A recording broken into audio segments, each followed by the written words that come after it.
আসসালামু আলাইকুম ওয়ারহমতুল্লাহি ওয়াবারাকাতুহু। বন্ধুরা, আপনারা কি জানেন ঘড়ি কেন বানানো হয়েছে? ঘড়ি বানানো হয়েছে শুধু সময় দেখার জন্য নয়, সময়ের মূল্য বোঝানোর জন্য। আমাদের জীবনে প্রতিটি সেকেন্ড একবারই আসে, কিন্তু আমরা অনেক সময় ভাবি কালকে পড়ব, কালকে কাজ শুরু করব, কালকে বদলাবো, অথচ সেই কাল কোনোদিন আসে না।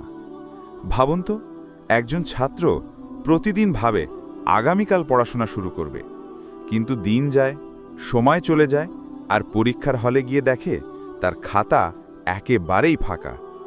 তখন সে বুঝতে পারে সময়কে অবহেলা করলে জীবনও খালি হয়ে যায়। আবার দেখবেন, মা প্রতিদিন তার সন্তানের জন্য সময় দিচ্ছেন, রান্না করছেন, খেয়াল রাখছেন, যত্ন নিচ্ছেন, কিন্তু সন্তান বড় হয়ে যখন ব্যস্ত হয়ে যায়, তখন মায়ের জন্য একটু সময়ও বের করতে পারে না। শেষে একদিন হয়তো সন্তান বুঝতে পারে যে মা তাকে জীবনভর সময় দিয়েছে, তার জন্য সময় রাখাই হয়নি, কিন্তু তখন হয়তো অনেক দেরি হয়ে গেছে। বন্ধুরা, সময় কারো জন্য অপেক্ষা করে না।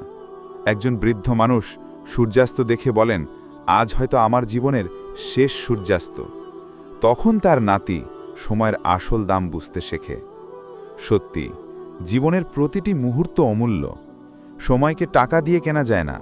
টাকা হারালে আবার পাওয়া যায়, কিন্তু হারানোর সময় আর কোনোদিন ফিরে আসে না। তাহলে আমাদের কি করা উচিত? সময়কে কাজে লাগানো, প্রতিটি সেকেন্ডকে অর্থপূর্ণ করে তোলা, পড়াশোনা, কাজ, স্বপ্ন পূরণ, আর সবচেয়ে বড় কথা, প্রিয়জনদের জন্য সময় বের করা।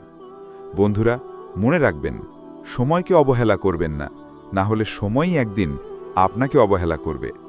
তাই আজ থেকেই শুরু করুন, এখনই, কারণ আগামীকাল বলে কিছু নেই, শুধু আজ আছে, এখন আছে। তাই বন্ধুরা, যদি ভিডিওটা আপনাদের ভালো লাগে তবে একটা লাইক দিয়ে সাপোর্ট করবেন। কমেন্টে লিখে জানান আপনি সময়কে কিভাবে কাজে লাগান। আর ভিডিওটা যদি কারো উপকারে আসতে পারে মনে হয়, তাহলে অবশ্যই শেয়ার করবেন। আর হ্যাঁ, নতুন ভিডিওর নোটিফিকেশন পেতে চ্যানেলটা সাবস্ক্রাইব করে পাশে থাকুন।